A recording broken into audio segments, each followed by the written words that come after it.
আমাদের মাঝে উপস্থিত আছেন আমাদের সম্প্রতি বাংলাদেশ সহ এশিয়ার কয়েকটি দেশ থেকে কর্মী পাঠানোর ক্ষেত্রে 10টি শর্তের মানদণ্ড বেঁধে দেয় মালয়েশিয়া। তবে এসব শর্ত পূরণে সক্ষমতা নেই দেশের বেশিরভাগ রিক্রুটিং এজেন্সির।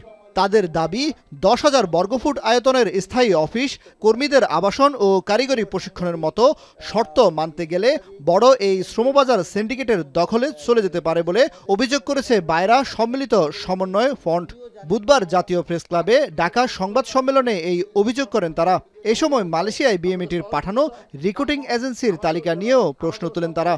2.5 লক্ষ টাকার মধ্যে এই সেক্টরে বাংলাদেশের লোক পাঠানো সম্ভব যদি আমার সরকার শক্ত থাকে, সরকার যদি আমাদের সাথে ভেটিং করে, আমাদের সাথে সহযোগিতা করে, আমাদের নিয়ে বিদেশ যায়। নেপালের মতো সরকার সে জায়গায় প্রত্যাখ্যান করেছে, যে শর্তগুলো বাংলাদেশে দিয়েছে তারা প্রত্যাখ্যান করেছে এবং আমাদের কাছে তার ডকুমেন্টও আছে। প্রায় 300-র উপরে লাইসেন্স এইভাবে জমা দেওয়া হয়েছে, কিন্তু যারা এই লাইসেন্স জমা দিয়েছেন তারা কিন্তু কাজ পাবেন না। কাজ পাবেন হচ্ছে সিন্ডিকেটে সাজানো একটা কারসাজি।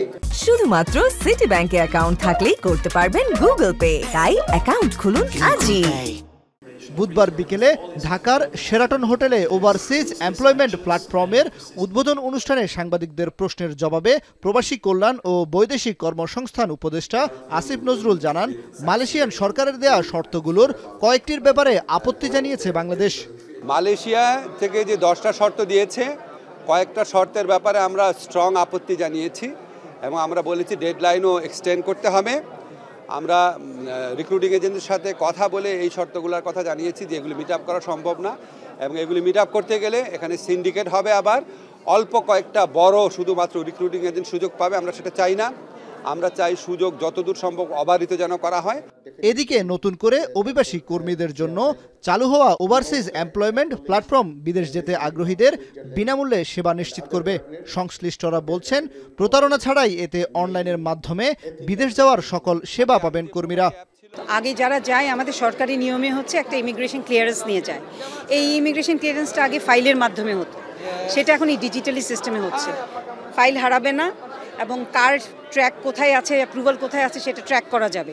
সো একটা ট্রান্সপারেন্সি হয়েছে। বাট এই সিস্টেমটাকে আমরা যদি সত্যি সত্যি আনতে চাই, এখানে ফেরত আসাদেরও আরেকটা মডিউল ইনক্লুড করার সম্ভাবনা আছে। দেশের অর্থনীতিতে যাদের গুরুত্বপূর্ণ অবদান, তাদের বিদেশ যাত্রা ও নিরাপত্তা নিশ্চিতে আরও আন্তরিক হবার জন্য আহ্বান জানান সংশ্লিষ্টরা। কামরুল হাসান, জনি, এখন, ঢাকা।